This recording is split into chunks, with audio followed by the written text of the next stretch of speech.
What's up, Mike here. Welcome back, fellow race fans, to the garage area. And NASCAR is back, and boy was I excited for the return. We start May 17th, Darlington, Real Heroes 400. Every NASCAR driver had the name of a frontline worker on their car. And man, that race was wild. Cautions were flying here, there, and everywhere. I was on the edge of my seat throughout that race. Kevin Harvick took career win number 50, edging out Bowman the Showman, Alex Bowman. And official race results. Bowman and Showman gave it a good run. End of stage 1, Jimmy Johnson looked to be on course for his first stage win, but he got himself wrecked, and the stage went to I think that was 4. I'm not sure. I think it was Harvick that took stage 1. But anyway, NASCAR's return was well executed. We go to the Toyota 500K. Yes, a Toyota took it. It was Hamlin as a result of rain. Hang on. Timeline.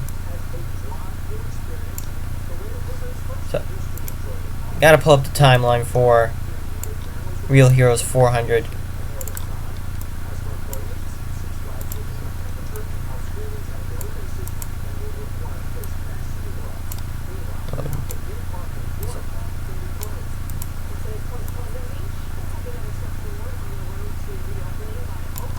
Okay, it was William Byron that won the stage. My mistake. So William Byron won the stage. First stage of Real Heroes 400. Second stage was Keselowski. Now we go to Toyota 500K.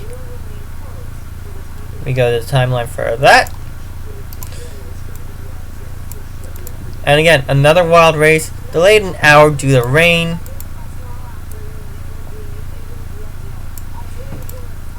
Again, I'm pulling up the full timeline for this. Competition yellow, lap 25. Ryan Preece was on pole, but Ty Dillon led the first lap. First yellow was for John Hunter Nemechek. And as well as second yellow, John Hunter Nemechek. Competition caution came lap 25. Boyer won stage 1 and stage 2. Busher spun lap 72.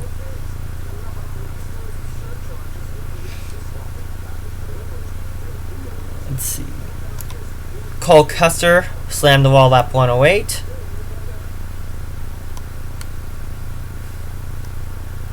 Had ourselves a long green flag run. Kenneth spun in the 42, taking over for the now fired Kyle Larson. Boyer spun lap 195. And of course the race was called lap 208 due to rain. Hamlin took the W in a Toyota for a Toyota sponsored race. Now we go to the Xfinity race that was held the following day. And what an emotional win for Chase Briscoe. He lost his baby-to-be that Monday. Comes back on Thursday, beats Kyle Busch in a finish reminiscent of the 2003 Spring Cup race there. And that was exciting. That was way exciting. So, props to Chase Briscoe. He's going to get a cup ride one of these days. Hopefully next year, he'll take over to 2. We go to the Coke 600. And we'll pull up the timeline for that.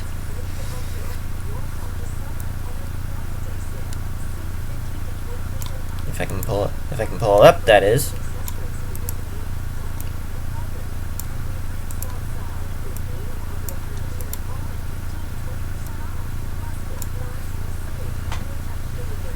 Bowman won stage 1. He won stage 2. Logano won 3.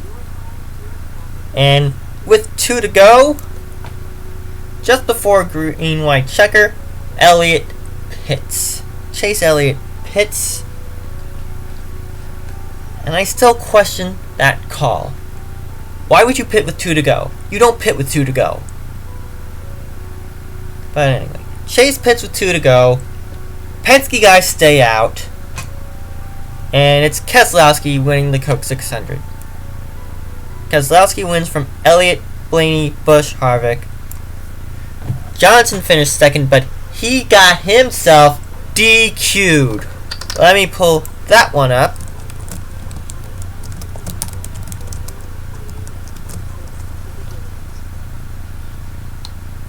Let's pull this one up from Sporting News.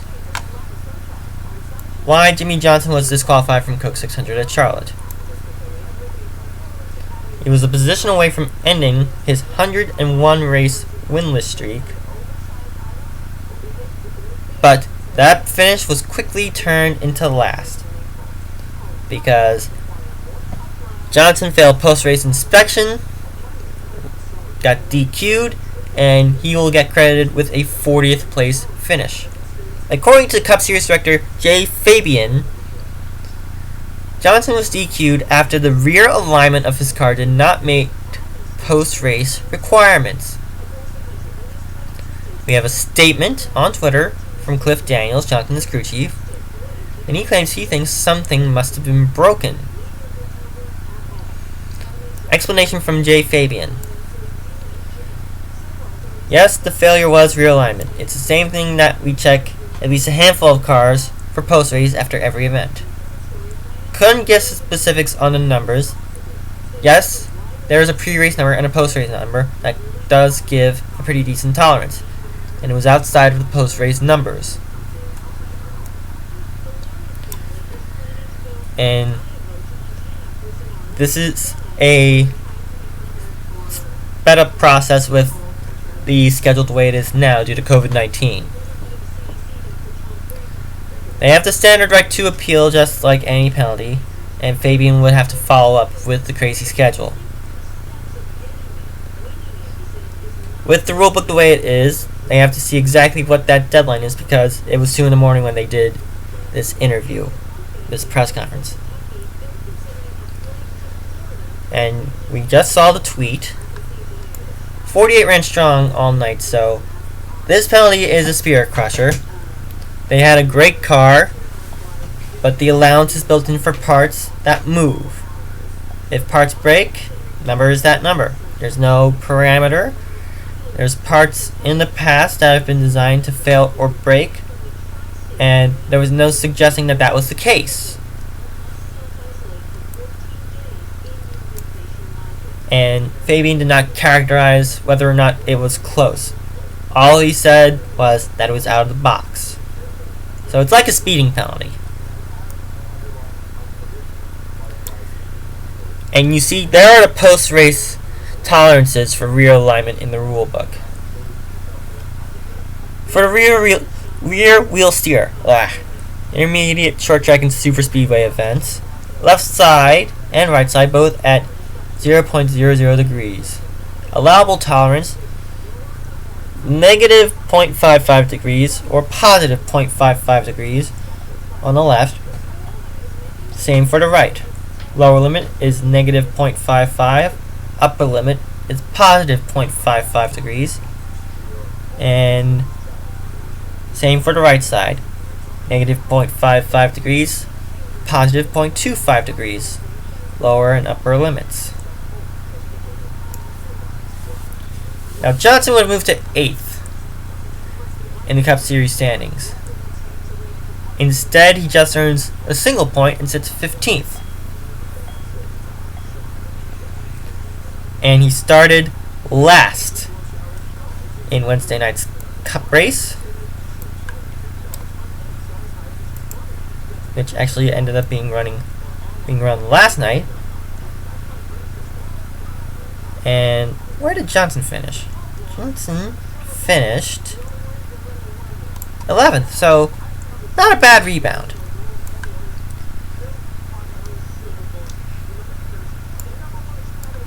So let's pull up the timeline, if I can find it, that is. And I can't find it. Okay. Chase had a tough week. Got wrecked by Kyle Busch in the race, in the second race at Darlington. But he ends up claiming the bounty at the truck race at Charlotte on, I think it was Tuesday. Yeah, it was Tuesday night. On Tuesday night, then last night, he ends up winning.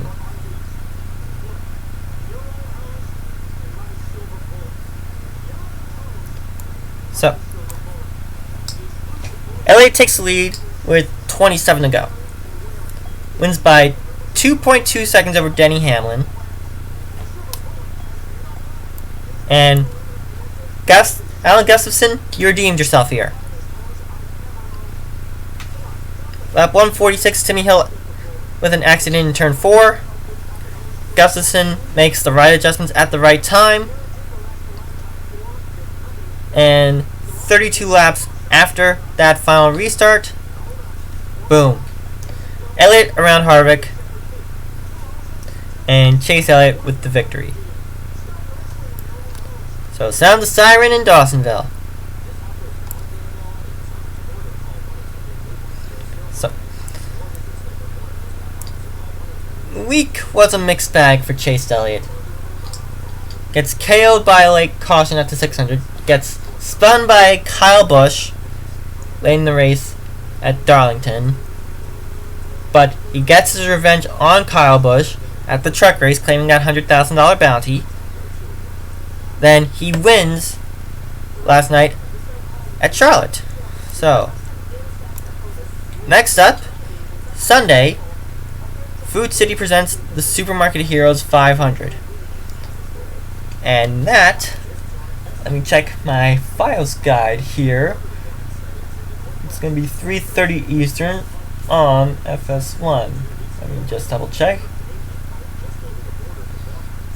Yep, 3:30 FS1 with race up at 3. So, watch out for that. And I will give a review on the Bristol races afterwards. I will see you then. Next time we hit the garage area. Mike, signing off. I'm pulling in for now.